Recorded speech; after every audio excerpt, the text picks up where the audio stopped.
All right, everyone. Welcome once again to the Faces of Business. I'm your host, Damon Pistolka, and I'm excited today because with me today, I've got Daniel Feld of Kura Home.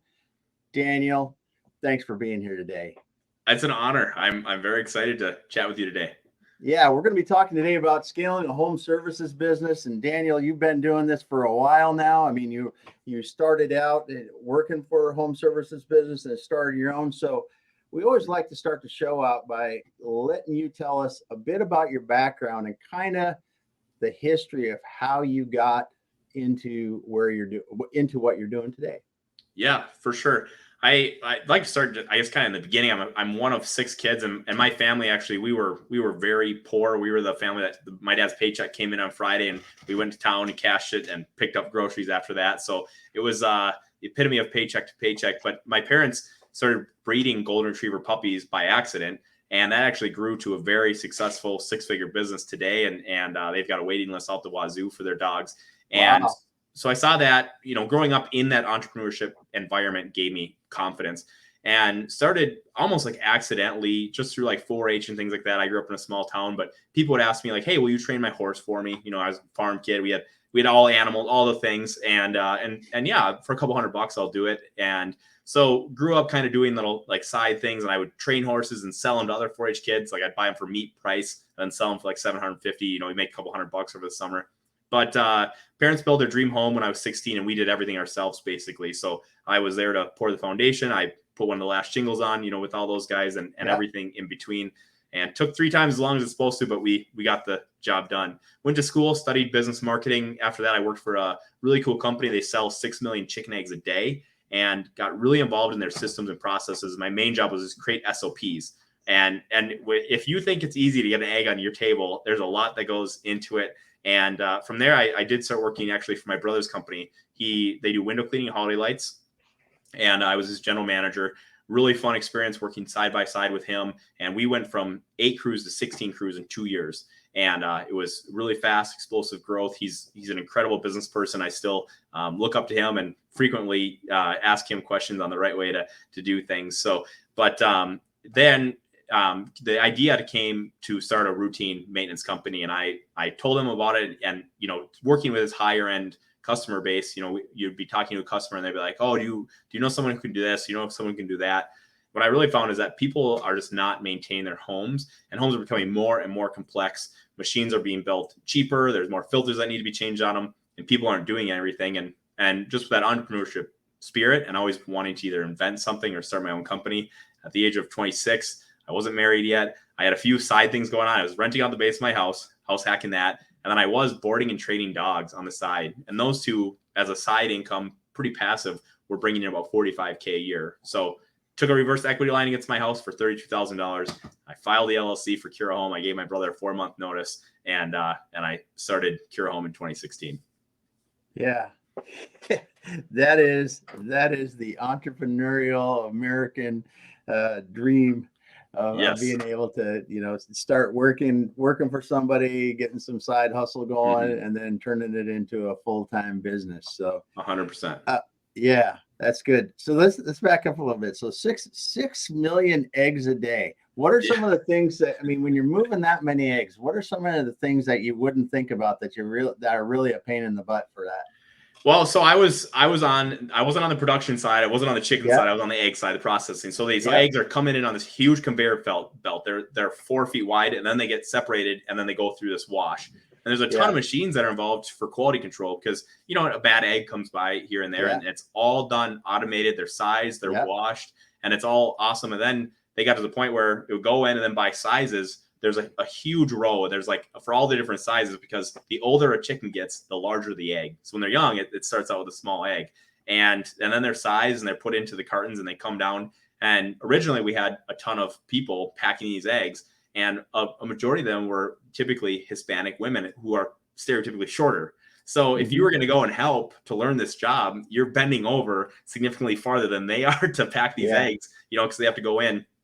And they were a USDA representative was always there, like checking eggs and things like that. So very high quality. When you're dealing with food that people are going to be eating, it's got to be just right. So now they have machines that, as the eggs are coming down, a robot comes and pulls that, and most of the people that now are just like watching the machines, making sure the machine is doing the job properly. But boy, if you stop and take a break, the eggs keep coming. Like the chickens lay the eggs, and you got to pack them, and it's very amazing just to stand there and watch them that stuff and what's going on.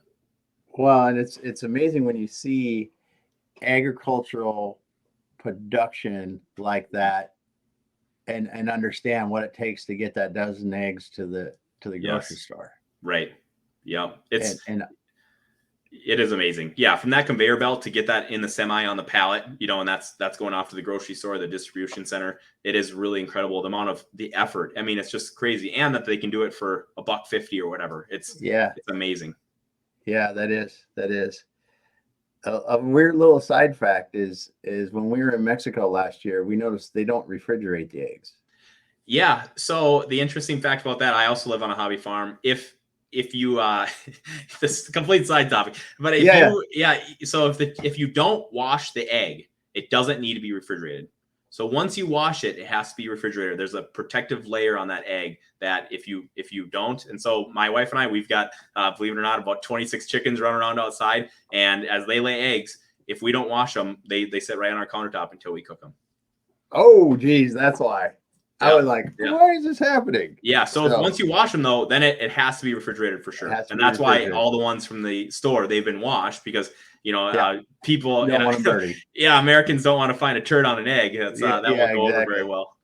Exactly. Well, that's interesting. That's really cool. So when you're working for your brother's company now, what were they doing there? And let's talk about that expansion, because that expansion had to kind of be painful at times. Yeah, for sure. It's definitely painful. They're cleaning windows, installing holiday lights. And, my brother started his company actually in 2007, right before the recession. The guy can outwork anyone doing anything. He's an amazing workhorse. And one thing that he did really, really well was take a client that was signing up for a one-time service and turn them into a lifelong customer. And there was just so many different things I did, from providing a high quality service, really pulling on really high quality people to represent your company, training them properly. And then, once that first sunny day hits every spring, that guy jumps on the phone and A through Z. I mean, we're calling everyone, and it's time to get your windows clean, and it slows down a little bit in July and August. And believe it or not, they start putting Christmas lights up in August. And today he installs over 4,000 residential jobs putting up lights, and that's got to be done basically from September to December 10th. And it's just unbelievable what that guy can do. So he also during that time invented and patented a Christmas light clip that he now sells to hundreds of other Christmas light companies as well across the nation. So just I'm on this podcast, but he probably should be. He's almost more respectful entrepreneur than I am. Yeah, that's it. That's interesting. Yeah, especially as we're one of those Griswoldian households in our neighborhood that you're taxing your electrical system every time. Well, LEDs have changed that. Yeah, so for sure. That's a lot nicer now, because it literally at my house at Christmas time, the electricity bill would double for that period and then go back down.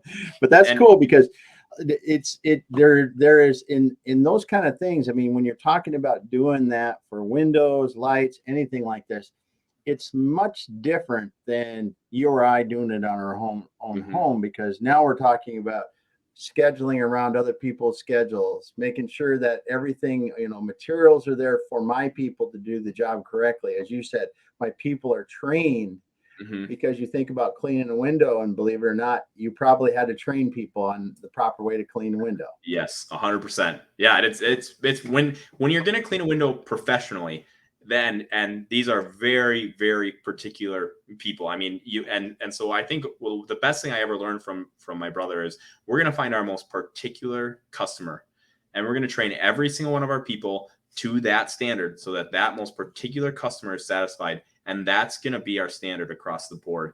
And that helps so much, because when you're running a service-based business, especially if you're dealing with callbacks, having to go back and fix something, and some of those callbacks would be like, hey, there's a smudge on the window, and the guy would walk up with a towel and fix a smudge and be like, okay, yep, that's better, thanks. And people, if they're paying for something, it has to be perfect. It's not like you're asking your husband to do it or the wife to do it on a Saturday morning. I mean, it has to be perfect, it has to be efficient, it has to be profitable.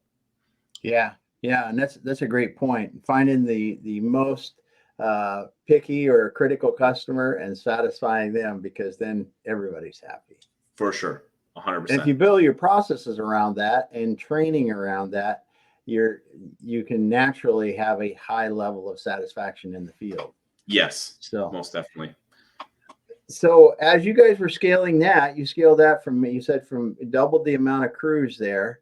Hmm. What were some of the things that you ran into? Because you already had a multiple crews, so you had some things in place. But when you doubled, what were some of the things that popped its ugly head that you didn't see before? Yeah, I think, getting people to understand your systems and your processes as quickly as possible is always a challenge. And one thing that we didn't do there that I now do is really document and get everything written down, right? So Yeah, and sometimes it's as easy as jumping on and recording a video on, hey, here's the best way to do this on your first day of work. Here's what I expect you to wear. Here's when I expect you to show up, and you set that up to automatically send out. Just these little yeah, repeatable tasks that I just don't want to answer the same question twice. But during that time, it was getting vehicles affordably. He would buy a lot of vehicles for like a pickup truck, pretty old, for 4 or 5 grand. And hey, can we get 2 years out of this thing? And then getting the yeah, materials in time, because all of a sudden you get your busy season and you've got all, like, 8, 9 trucks sitting here now. Also, we need 12, and we got to get all these sets of ladders and all these things. And it's the overdrive of you're answering the phones, trying to get these guys rocking and rolling, and then getting the system in place to duplicate everything as quickly as possible. So that was one of the best things, was just how do we duplicate a truck? How do we get these guys trained in? And with that, I think the best thing that came of it is crew leaders. You have a crew leader and then a helper, and the helper eventually is ready to be a crew lead, and you just got to work with those guys, give them the confidence so that they're ready to go when it comes time. yeah, yeah. And listening to you talk now, it brings back a memory from, I was talking with my brother who's got a electrical contracting and automation business, and they work in the oil fields. Mm-hmm. And he was telling me about, when they started and then they started really growing, they started buying the same truck, putting the same Yes. toolboxes, the same tools in it, and then Yeah. developing the checklist of tools that went into every truck, and the Correct. processes to make sure that every driver knew that they were responsible for them and could do inventory on the trucks and Right. everything else. And then then these things add. And then when you guys are at a certain point, and I've seen this in roofing companies and in this electrical company, you probably almost had to have runners from time to time that would, if it ran out or some extraneous situation, you got to have somebody there quick, because otherwise you're more time on site. Yeah, 100%. And yeah, because guys, forget things. The worst is the guys pirating equipment from each other's vehicles. That's probably the absolute worst. But yeah, all of a sudden you've got someone, a CSR, who's supposed to be answering the phones, and hey, we need a garden hose at this job so we can pressure wash it or whatever it is, and you're just putting out little mini fires so that, because we don't want to come back to this job. I've got 2 guys there. They need to be making money. We're never gonna get the day back, so we got to equip them to do the job. And what do? You yell at the guys for, why didn't you see if you had a hose with your pressure washer when you knew you're going to be doing that? And so just continuously encouraging, motivating, and training, taking any opportunity to say, hey, in the future, how can we prevent this so I don't have to drive 30 minutes across Minneapolis to get you that piece of equipment? Yeah. Yeah. Yep. So when it comes to people, what did you learn there that you didn't expect that you would learn? I think the biggest thing was, if you really give people a lot of like the time and attention, you get to know people, they're going to give you all their best. And that takes, like, sometimes it's as simple as just having coming in the morning, and you, as a general manager, you got to be there, be one of the first ones there. And I didn't smoke, but just standing out there with those guys while they're all having their cigarette and listen to, hey, what was the weekend all about? Like, what'd you guys do? And you're laughing, you're standing there, you're laughing, and they realize that you're a human too, and just taking that time to get to know people. And I think one thing, the biggest thing is that as you get to know people, if you ask for their best and you convince them that they do have it in you, and you hold them to that standard, and you then hold everyone to the standard, including yourself, people become the average of the 5 people that they spend time with. So if you've got one outlier in here, either, hey, you're going to be gone because you don't fit in with the rest of us, or you've got to step up the game. And you talk to the guys. And I think one of my favorite lines is, hey, on your best day, I'd take 1 million of you. but on your worst day, we'd be out of business. And so we're only as good as you on your worst day. I need your worst to be a lot better. Like I need your best effort on Monday morning. You can't come in here feeling crappy from a long weekend or things like that. Like drink water, get 8 hours of sleep, exercise, all these little things. And sometimes you got to babysit a little bit like that. Yeah. Yeah. Well, I think you explained it well, but leading people takes time, and Yes. and leading helps people see with their true potential. Mm-hmm. And that's what you're doing there. That's super cool. So then you're working with him and you decide to start your own company. So what was it that you said, "Hey, this is cool, bro, but I want to go out and do my own thing." What was it that gave you that I want to start something else and this is what I want to do? Yeah, the original conversation, and we both say it's a little different, but the original conversation is actually he had bought into a property management company.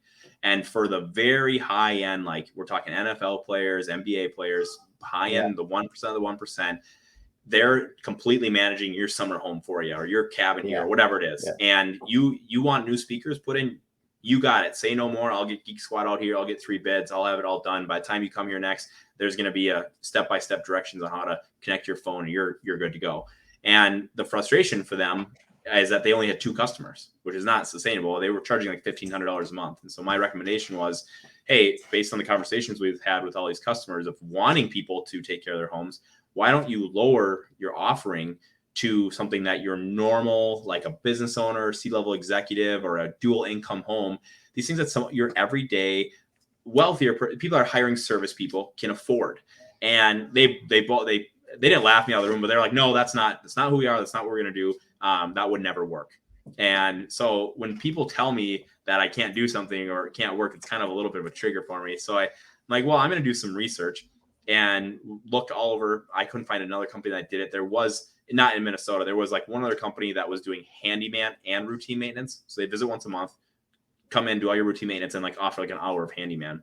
So came back the next month. I'm like, hey guys, I've got something for you. These guys are actually offering franchises. So I know it's very expensive to do that. And they must be doing well. We should add this to your current service offering. You have thousands and thousands of high-end routine of clients in your list. And they're like, no, it's a dumb idea. It won't work. So this starts this research thing. I get home and I'm staying up till 11 midnight, just researching away, seeing, and I actually became a certified home inspector online during that time. So I just could learn as much as possible about homes. And through all of that, I decided, I'm like, hey, it's time to, I had filed like an LLC for my rental. I was renting the base of my house. I had filed an LLC to board and train these dogs. I'm like, it's time to file another LLC here. And I decided to start Kura Home. And like I mentioned earlier, it was just the right time because I was young. I had this income coming in of, being able to, as a 26-year-old guy, you don't need to be making a ton of money to get by. Worst case scenario, you go out and buy some Roma pizzas and ramen noodles and you're doing just fine. So it was just an opportunity of if not now, when am I going to do it?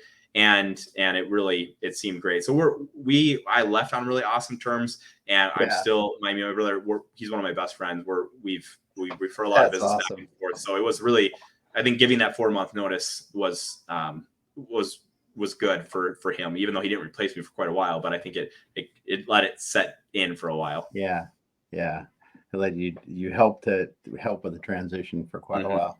Yep. So you got to be a certified home inspector. So what did you learn with that? Because I think that's an interesting twist in you coming into the home maintenance business, coming at it from the standpoint of inspecting homes. You're going to see what's been done and what hasn't done. So what did you learn in that process, the home inspection?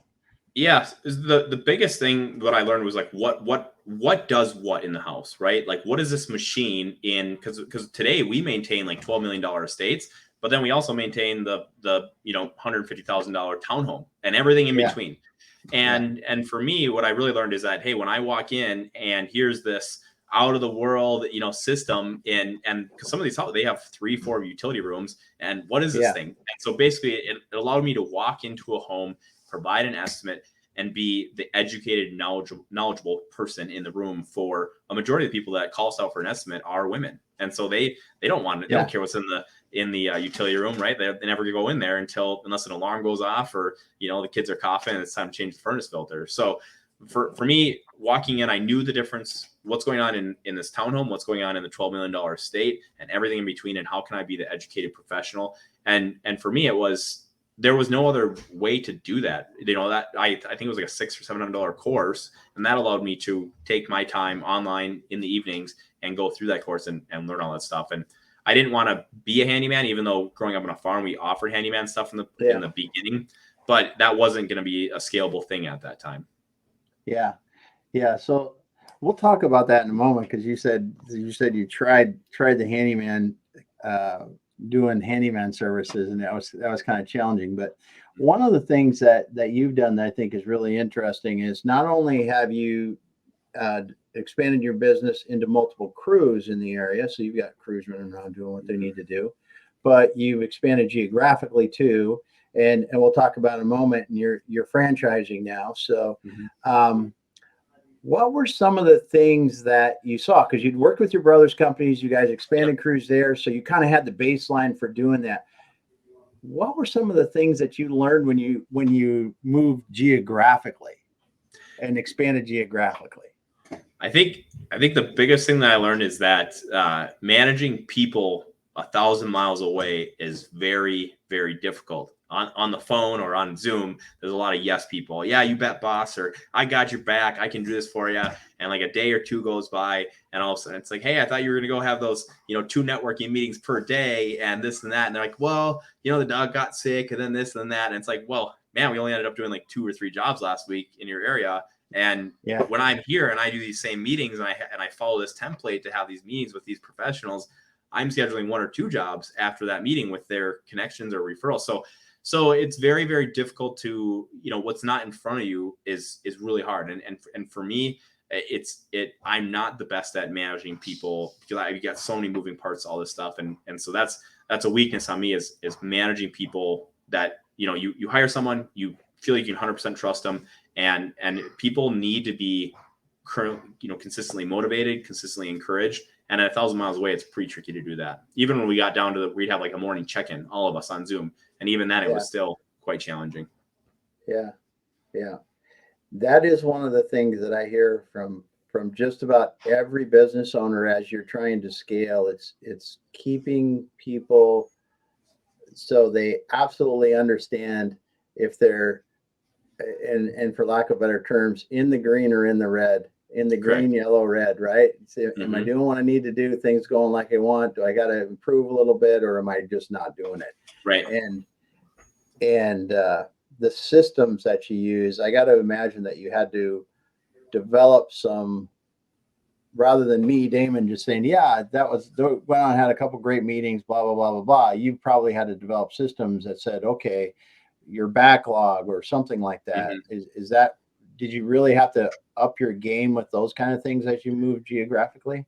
Yeah, going back to, I love that you brought up like the green, the yellow, the red stuff, because that's exactly what we were doing. We are in Minneapolis and Denver. We had a few other locations, and what we ended up doing was having these guys fill in an Excel file that you would do the amount of work that you did that day and the amount of time that you clocked in. If you had a networking meetings, we'd count that. It was kind of like a score, and the Excel file would turn red or green. Either you had a good day or you had a bad day. Well, now you've got your peers holding you accountable, and that helped. We did these little things that like, okay, this is working for a little bit, and then also the guys would stop entering in or whatever, and so it would turn red or green on if you had an acceptable day or not. And when you get the peer pressure in there, similar to working with those guys at Russell Williams, my brother's company, you get that peer pressure of, hey, this is the standard that we're holding ourselves to. That worked really, really well, better than anything that I could do. But yeah, for people to know I'm at an acceptable level here, I did great.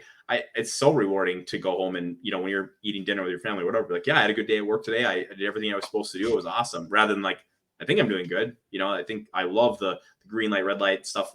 As simple as it seems, it's nice to know you're doing a good job.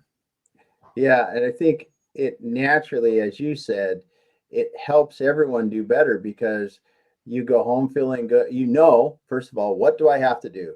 If I have to do 100 jumping jacks and I get 100 in and I go home, hey, I know I did what I was supposed to do and everything's cool. And like you said, you can enjoy yourself knowing that you did what you were supposed to do and everything's happy.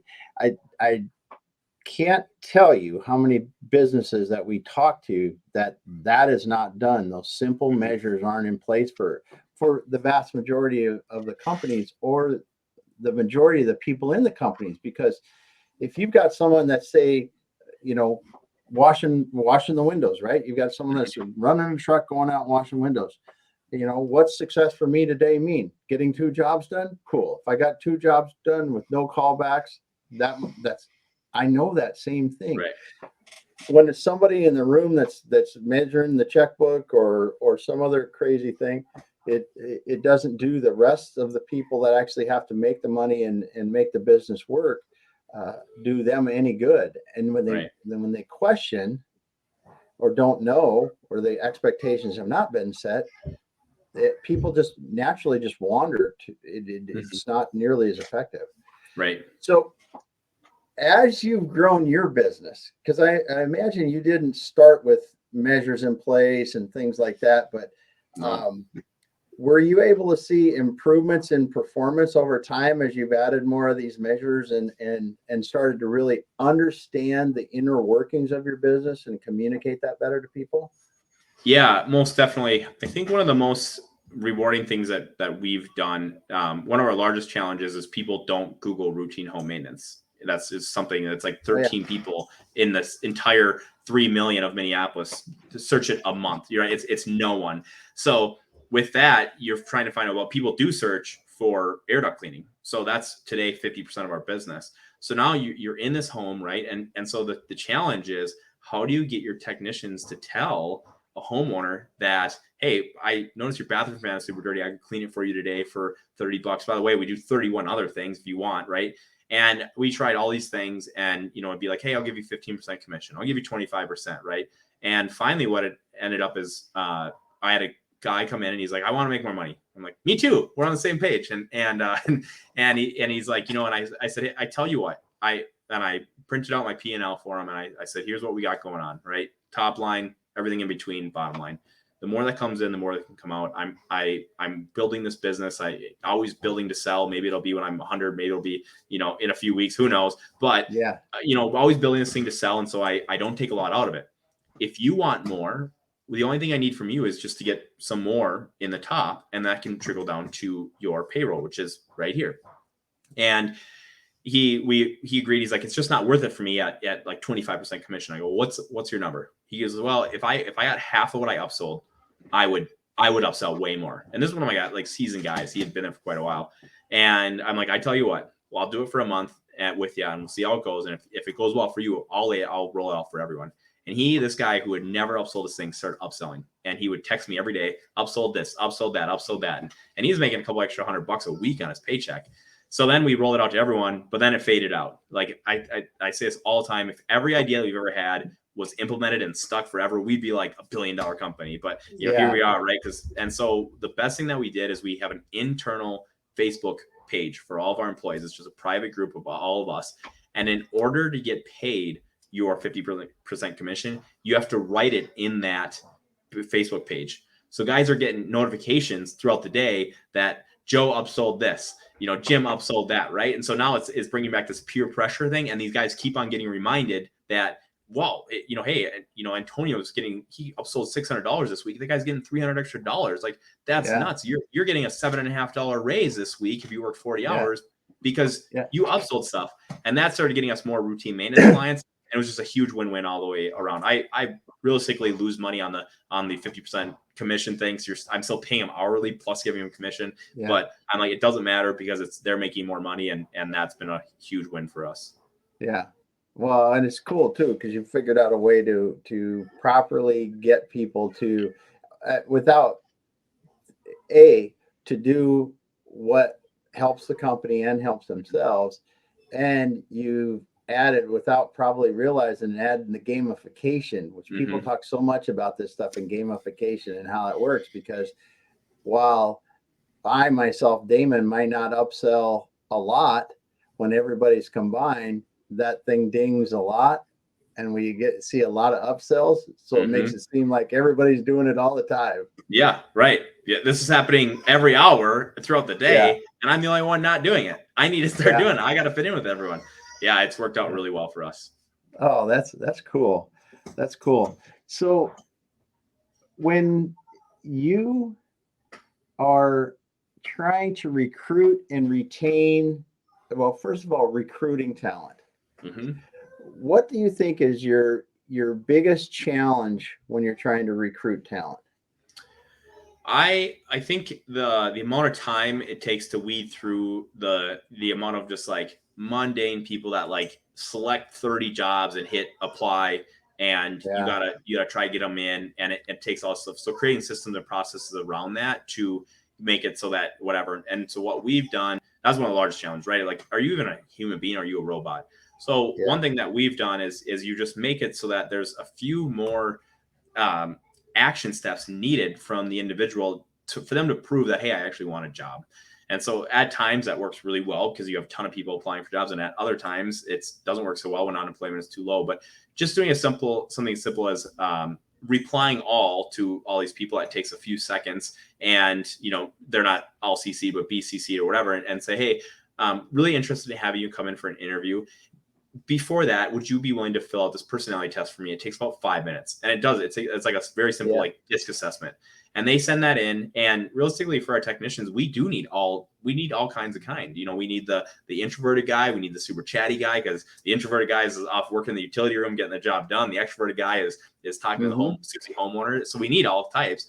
And they fill that in. If that's submitted, okay, now we know you're actually genuinely interested. Now step 2 is, can I schedule a phone interview, and I'll have like an assistant do that or something like that. And now, okay, we get you on the phone, and you know that 3 p.m. actually means 3 p.m. And that's just basically a very fast screen question, 3 to 5 minutes of, okay, we'll get you come in.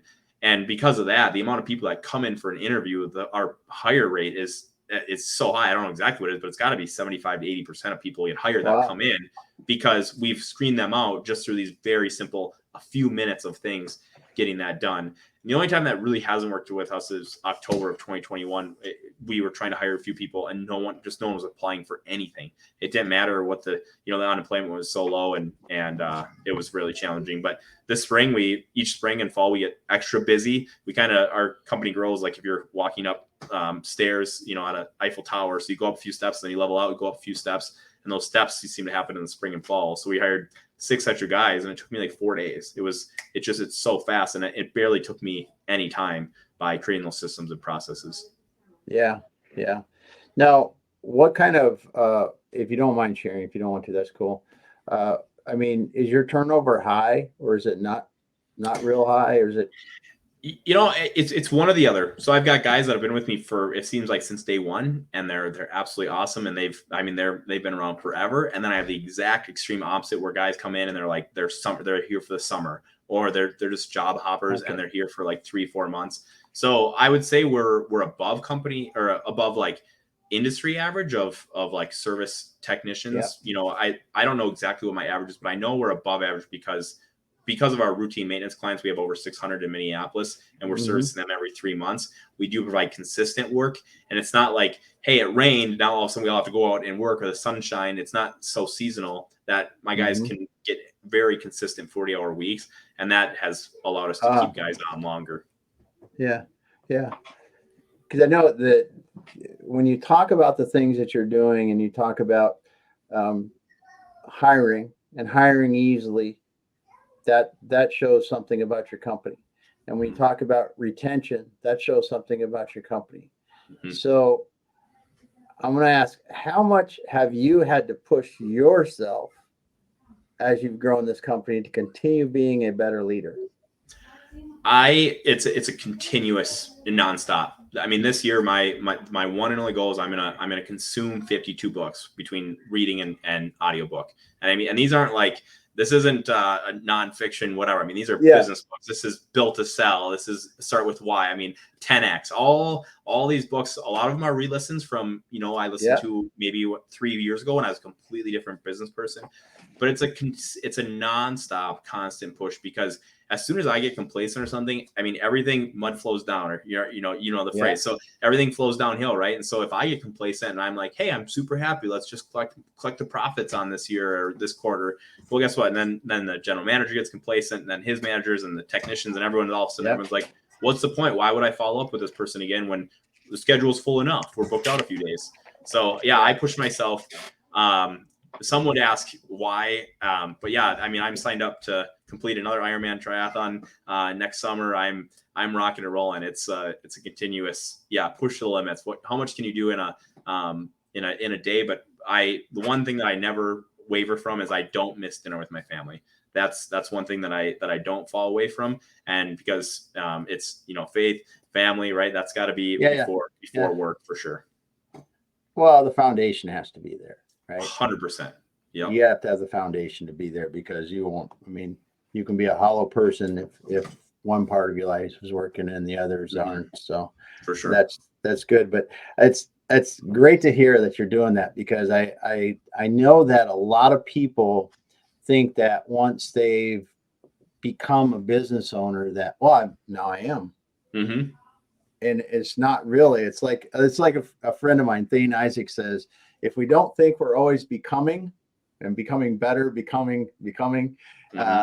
says we're probably dying. Yeah. Because they're not doing it. And it's cool to hear you say that, hey, I'm reading 52 books this year. I'm doing these kind of things and keeping, and especially too, exercise, because it is. So let's just talk about that a little bit. How much do you think the fact that, because I'm assuming if you're not just getting up off the couch and doing a triathlon, so you're staying in somewhat of shape. How much do you think that in conjunction with the leadership work and the other things you're doing, keeping your body in shape, is helping you? I would say it's huge. It's extremely crucial, because now I think I believe I've had one sick day in 6 years where I wasn't able to go into work, right?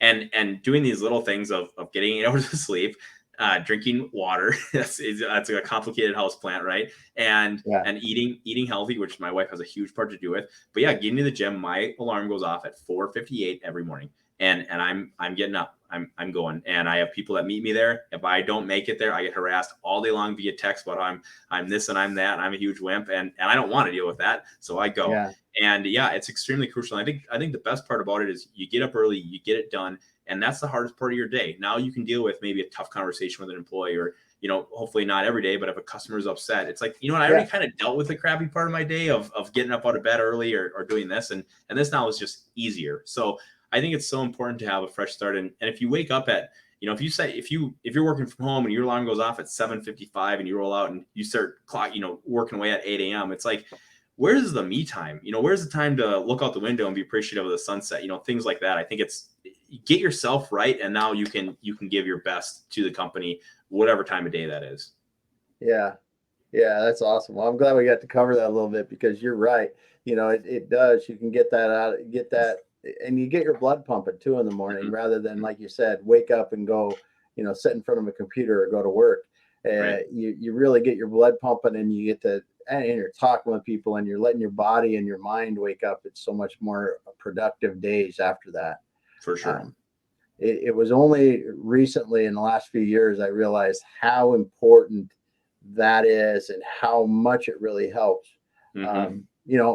I grew up in managing companies. When I grew up, I mean, you knew you probably were going to have a heart attack. You probably were going to go through, unfortunately, you're probably going to be married more than once. Sure. All these kind of things. And just because you're going to work hard, you're not going to eat right. You're, that's just what you're going to do. Right. And the wonderful thing I see, and from talking to you and talking to other younger entrepreneurs, is you're taking the time to keep developing your skills, keep yourself healthy, spend time with your family, because the whole you is what really gets you through a successful journey. And it's cool to hear that. It's cool to hear that. Yeah. Awesome. Thank you. Awesome. So how many Ironmans have you done? I've only done one full Ironman, and I think like 28 triathlons and a couple marathons. But so this is going to be number 2 full. Only.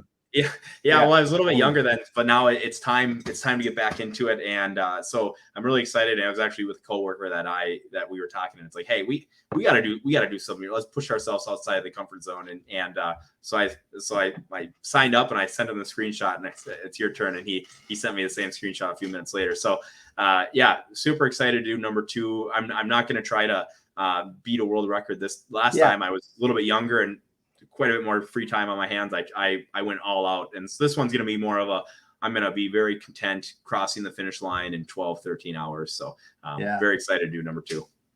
Oh, that's awesome. That's awesome. And the camaraderie and the other things that you learn about yourself just within that training is invaluable as well. Yeah, you meet some really awesome people. I was on the side story, but I was on a bike ride when I was training for my last one. It was a 100-mile ride locally here in Minnesota, and I was biking next to a guy who was like, he seemed 55, 60, and he was kicking my butt. And this is like every mile, like 30, 40, and this guy, he's pulling us like he's the front, because on bikes you can really get in that channel really nice. So finally, I think at mile like 85 or 90, enough people had dropped off, and I'm too stubborn. I'm working my tail off, and ended up I'm chatting with him a little bit. And about a week later, I'm sitting next to a buddy at school, and I'm telling him, yeah, I was on a bike ride, and I'm like, you guys wouldn't believe this guy. He twice triple my age. He just kicked my butt. And he goes, was his name Greg? And I'm like, yeah, his name was Greg. He goes, yeah, that's my dad's friend. He was telling me that he knew a guy from Bethel. That was Greg LeMond. And I'm like, oh, I didn't even know it. So I was biking with Greg LeMond for this 100-mile bike ride. I had no idea. And he's still out there. He's still kicking butt. He's legit. And that was a really cool thing. I don't know if he still has it, but he has a few houses here in Minnesota. And you get surrounded by people that are doing pretty cool things. And I'm like, man, I wish I would ask a few more questions. We were just having a great conversation the entire bike ride, but should I ask, like, what's your last name? Because you just say, what's your name? Oh, Greg. I'm like, okay, whatever, Yeah. So, yeah, you meet pretty cool people out there. Yeah, that's my claim to fame. If my celebrity that I've spent some time with. Oh, that's awesome. That's awesome. So as you look forward to the future, now we were talking about this before. You're in the Minneapolis area, you're in Denver area, and you had some of your own offices you had opened, but then you decided to pivot and said, and really think that franchising is going to work better for us. Mm-hmm. What do you think that franchising will allow you to do that you're really excited about? Yeah, so I think is what's really important for entrepreneurs to do is to take some time to self-reflect, right? And like you said, Dan, we had started a few locations, and managing these guys from 1,000 miles away is not my strong suit. We were not super great at it. And so ultimately there's 195 plus locations in the United States that have 1 million plus people in their metropolitan areas. And I think that Kura Home would do really well in all of them. And so you've set this goal to be in them, and so how do you get there? And around the same time as we're trying to figure out those challenges, we were getting people calling us from regions all over the US saying, hey, I love your routine maintenance subscription that you have going on.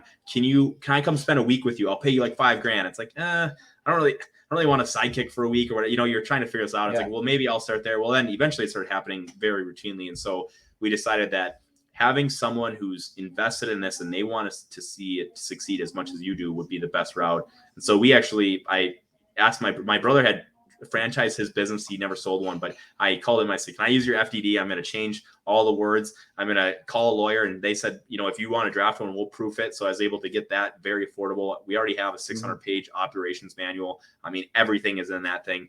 And so we decided to start franchising. It's a game of patience because it's a very long sales process, but we've got a gentleman who's working on the financing right now, and we should be in the west side of Florida here in no time. So I think that the franchise will be the best route, and if not, we'll reevaluate and go from there. Mm-hmm. Mm-hmm. Well, I think it too, like you said, it builds around your strengths, and your strengths are, providing good systems and a way to run your business. And then you let others manage it in the other locations, for sure, and do it that way. Because I do really like the way that you've taken and narrowed this. And we talked about this a little bit before we got on, because there's a lot of people that when they talk about home services, they go, "Whoa, what do you need done?" Right. Yep. Talk a little bit about your discovery path from going to, well, what do you need done, to where you're at today, where you have a defined set of services that you do. Yeah. In the beginning, when it was me, my pickup truck out of the garage, I would do anything for anyone that would pay me $1, right? Like $50, great. Love it. Right now I can eat tonight. And then you get employees and you realize that they can't do those same things. And you, in order to scale, you need to be able to say, yes, my 18 technicians can do this and I can send any one of them. So how do you get these things training? So, I think two important phrases is that you can't be everything to everyone, and realistically, you don't want to be. And secondly, is that craftsmanship is not scalable, and it's very challenging. So we started doing handyman, and we got rid of it. And the best thing that we ever did is we created a list of things that were factual. It's black and white. Did you change the furnace filter? Yes or no? Did you drain the water heater sediment? Yes or no? All these things of, did you put 5 bags of softener salt in or not? Right? It's very, very factual. And this customer checked the box, and then you need to check the box for the quarter that you were there. You take a photo of it on a nice little client form that we have for you. And you send the client form, and it's repeatable. I can send any technician to any one of our 600 clients' homes, and they know exactly what they're doing. Well, in the meantime, so now that sounds really smart and that sounds really nice. But in the meantime, people aren't Googling routine home maintenance. So we get this idea, well, everyone's Googling handyman. We should add that. So this is my fail story. We started in February of 2021, and I'm like, okay, I'm just going to hire one handyman, and I'm just going to send out a casual newsletter to our 1,200 contacts on there, or 12,000, excuse me. And we were like instantly booked out a month. It was like, boom, like, okay, this guy's super busy. Well, he's like, well, my neighbor is a handyman too, and he'd come work for us. Well, that turned into like 11 handyman out there working. But the problem is we weren't making money on it. Like from February to November 2021, we did $424,000 worth of handyman work. Like, it was fast, explosive growth. The problem is that our payroll and material cost was $408,000. So everything in between, that's not including like gas, vehicles, tools. You can imagine the amount of money that like fell out of this place and right out the bottom. And so it was extremely challenging. Ultimately, at the end of it, we decided, hey, that's when we really get into this green light, red light thing. Do you have a profitable day? Did you do everything? And it was extremely challenging. And we were getting customers that were upset. Like, we barely have an upset customer. So now you're dealing with people like, hey, we have a hole that in our sheetrock and it doesn't look absolutely perfect. It's like, oh no, I got to find my sheetrock guy and get him there. And you're like juggling all this stuff, and it's not profitable. I think there's a reason why there's a ton of one-man handyman companies, because he answers the phone, he goes out and bid, and then he goes out and fixes it. Well, we'd have a client care coordinator. We were really good at answering phones and emails. That was great. So people love that. And then we go have a sales manager go out, he'd do the bid. And we got to the point where he'd video what we were going to do. So, he'd say, hey, right here, we're going to fix this hole in this drywall, and we're going to cut this out. And we have Susie's approval to do that for $350. Susie, is that correct? Yep. We get there like a week later, and she's like, oh, no, that's not. We were going to take all this out and that room. And it's like, Susie, that's a $4,000 project, right? And now you've got, and the guys, like, a lot of times we get talked into be like, no, we were going to do that for $350. And it was so challenging. And it was really hard to manage. These guys were like cowboys, but at the end of the day, several of them found different jobs. I actually helped a few of them start their own company, and they're off doing great. And awesome. And it was good to just be done with that. But I think you really hit on it. Craftsmanship is not scalable, and it's very hard in that very diverse service model to do a very high quality job consistently. And what you've done by taking your services and saying, these are the most needed routine services in a home, and going, okay, which one of these do you want, or do you want them all? And just go, boom. Then you go, right. Hey, like you said, I replaced the furnace filter. Yes. Mm-hmm. Here's the new one. Here's the old one. Right. That simple kind of stuff. And it's the stuff that we need to have done, because as you said, there's so many systems in a home anymore. When you look at it, I mean, just go back 20 years. It's just It's so different.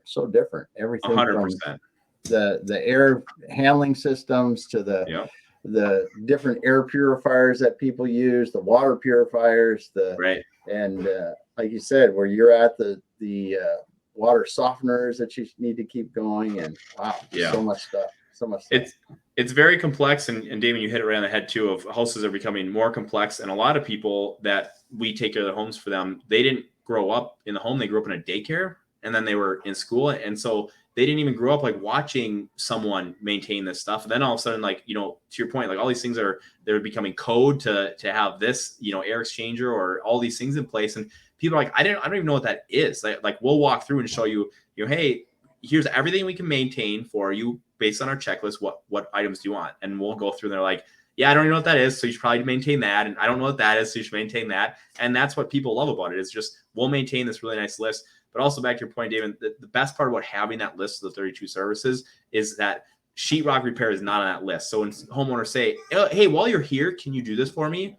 And the guy's gonna be like, unfortunately, these are the services that I can professionally offer for you that we're insured for. And we try to do one thing extra for every single customer. And sometimes it's shoveling snow off the sidewalk or sweep the utility room or whatever, change a light bulb, whatever it is. But it's really nice to have that in the list of, here's everything that I know all my technicians are trained in. We can professionally offer that service. Yeah. Yeah.